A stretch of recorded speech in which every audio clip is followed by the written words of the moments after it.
Good morning everyone, my name is Sumit and I welcome you all to the civils club. So ये देखिए हमारा daily in shorts है जहाँ पे हम लोग प्रीलिम्स के करंट अफेयर्स को डिस्कस करते हैं।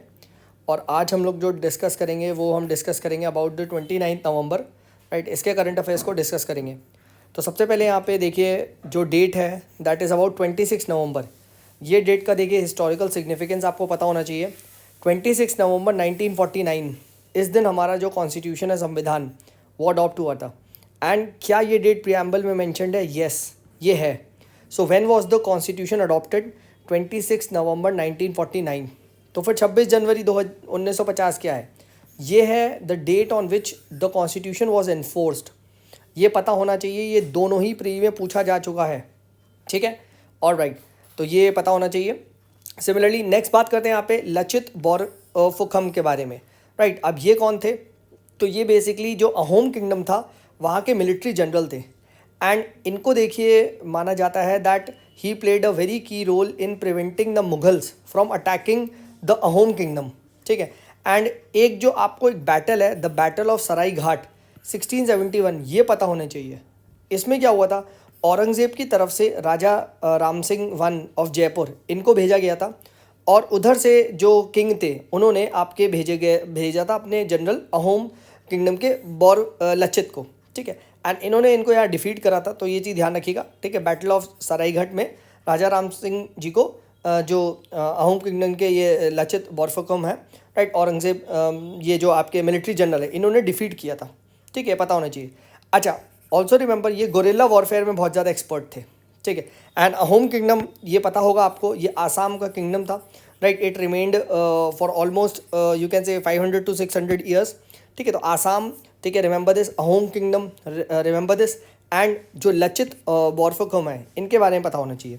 एंड ये आई फील ना कहीं यूपी पीसीएस वगैरह में ये क्वेश्चन दिखा है मुझे, बैटल ऑफ सराय घाट पे ना ये क्वेश्चन पूछा जा चुका है। डेट और जो बैटल है वो ध्यान रखिएगा, ठीक है। ऑल राइट, नेक्स्ट हम बात करते हैं यहाँ पे सर्ट इन के बारे में। तो अभी देखिए गवर्नमेंट ने क्या करा है ना, गवर्नमेंट ने एक आपके क्या बोलते हैं एक ऑर्डर निकाला है जिसके थ्रू सर्ट इन को क्या करा है, आरटीआई एक्ट के से एग्जेम्प्ट कर दिया गया है, ठीक है। तो please remember this, CERT In को आरटीआई एक्ट से एग्जेम्प्ट कर दिया गया है।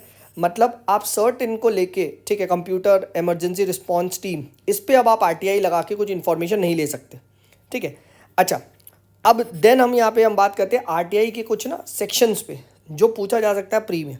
तो यहाँ सेकंड शेड्यूल आरटीआई का ये बोलता है कि कुछ एजेंसीज़ को हम एग्जेम्प्ट कर सकते हैं फ्रॉम आरटीआई, ठीक है। तो ऑलमोस्ट 30 समथिंग प्लस एजेंसीज़ हैं जिनको आरटीआई से एग्जाम किया गया। फॉर एग्जांपल रॉ, अब रॉ पे आप आरटीआई लगा के नहीं कह सकते कि भाई हमें इन्फॉर्मेशन दो, ठीक है, ऐसा नहीं है, ठीक है। सिमिलरली एक है सेक्शन 4। अब सेक्शन 4 कहता है ना कि भैया हमें इन्फॉर्मेशन को ना हर एक जो पब्लिक ऑर्गेनाइजेशन है उसको प्रोएक्टिवली क्या करना है, ठीक है, इन्फॉर्मेशन को ऑटोमेटिकली डिस्क्लोज करना है, ठीक है, अनटिल अनलेस वो प्रोहिबिटेड ऑर्गेनाइजेशन है, ठीक है। तो ये यहाँ पे ध्यान रखिएगा, सेक्शन 4 पता होना चाहिए। देन आता है कि आपका सेक्शन 8। अब सेक्शन 8 क्या करता है? सेक्शन 8 बेसिकली एग्जेम्प्ट करता है डिस्क्लोजर ऑफ इंफॉर्मेशन इफ अगर वो information is coming in contract with you can say sovereignty, unity, integrity of India, इसको वायलेट करता है, ठीक है। तो सेक्शन 8 पता होना चाहिए। सिमिलरली सेक्शन 4 पता होना चाहिए। एंड ये पता है इवन मेंस में भी आप लिख सकते हो, section 8 is a very big ना, एक आप कह सकते हो एक रिस्ट्रिक्शन है आरटीआई पे कि सेक्शन 8 के माध्यम से सरकार क्या करेगी, सरकार कह देगी कि भैया ये तो इन्फॉर्मेशन सॉवरेनिटी, यूनिटी, इंटेग्रिटी के अगेंस्ट है, तो बस हो गया ख़त्म, ठीक है, हम नहीं दे रहे, ठीक है। तो frequent usage of section 8, section 2, ये सब याद रखिएगा, ठीक है। तो प्री में भी पूछेगा प्लस आपका मेंस में भी पूछता है, ठीक है। All right, similarly section 8 sub clause 2 है। ये क्या कहता है आरटीआई एक्ट का?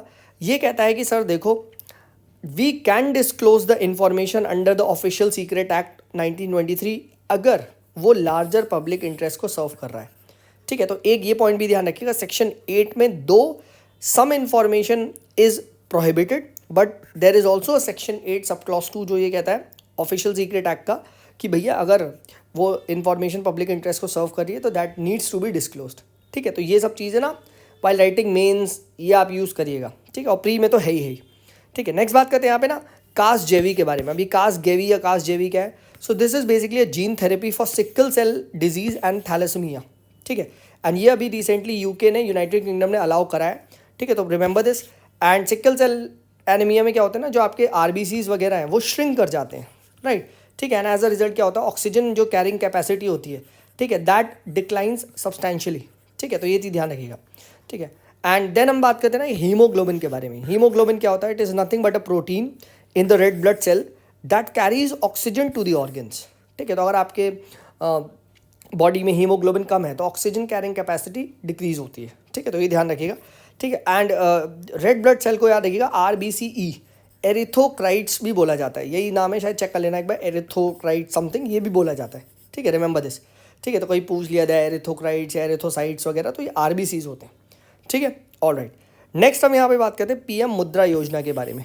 तो ये क्या है ना, ये बेसिकली एक आप कह सकते हो एक कोलैटरल फ्री लोन्स दिया जाता है इस पर्टिकुलर योजना के अंदर, ठीक है। एंड ये ध्यान रखना ना, डायरेक्ट लोन्स नहीं देते लोगों को। बेसिकली मुद्रा का जो फुल फॉर्म है ना, the full form is micro units development refinance agency. तो बेसिकली ये ऑर्गेनाइजेशन सेटअप की गई, ये ऑर्गेनाइजेशन बैंकों को बेसिकली बोलता है कि सर आप क्या करो, लोन्स बांटो अंडर द मुद्रा स्कीम। एंड मुद्रा स्कीम के अंदर ना 3 लोन्स बांटे जाते हैं, एक है शिशु, एक है किशोर, एक है तरुण। अब ये ध्यान रखना कितने कितने के आते हैं, ये भी एक बार पूछा जा चुका है। शिशु इज़ अप टू 50,000, ठीक है। किशोर इज़ 50,000 से 5 लाख तक के loans, and up to 10 lakh तक के लोन्स तरुण के अंदर आते हैं। क्या इसमें कुछ कोलैटरल देना पड़ता है, कुछ गिरवी रखना पड़ता है? नहीं, कोई कोलैटरल नहीं देना पड़ता। एंड मकसद यही है कि यंग एंटरप्रेन्योर्स, जो छोटे लोग हैं, right, who are not able to access the loans वगैरह, ठीक है, तो वो क्या कर सकते हैं, वो इस मुद्रा लोन का आप कह सकते हो बेनिफिट ले सकते हैं। But remember, Mudra does not direct, this organisation does not directly lend, ठीक है। ये ऑर्गेनाइजेशन बैंकों के सपोर्ट करती है, उनको लेंड करती है। एंड बैंक नीचे लोगों को जाके, आप जाओगे किसी भी बैंक में तो वहाँ एक पोस्टर लगा होता है, मुद्रा लोन, मुद्रा लोन। तो ये क्या है, आप मुद्रा लोन तो ले रहे हो बट आप थ्रू बैंक ले रहे हो, ना कि मुद्रा ऑर्गेनाइजेशन से। Remember this was started in 2015 में ये पर्टिकुलर ऑर्गेनाइजेशन को बनाया गया था। 3 कैटेगरी के लोन्स हैं जो यहाँ प्रोवाइड किए जाते हैं, ठीक है। अप टू 10 लाख लोन्स ये है मैक्स, ठीक है। तो ये थी हमारी आज की डिस्कशन, राइट। जिसको भी भाई इसकी PDF चाहिए तो PDF आप जाके Telegram channel the civils club से ले सकते हैं, राइट। एंड कल हम लोग मिलेंगे, and yes, very soon we are also starting of the prelims course as well, 25 दिसंबर से। So you are most welcome to join me for that course, right. And कोई भी डाउट हो तो you can also message me on Telegram @Sumit is there।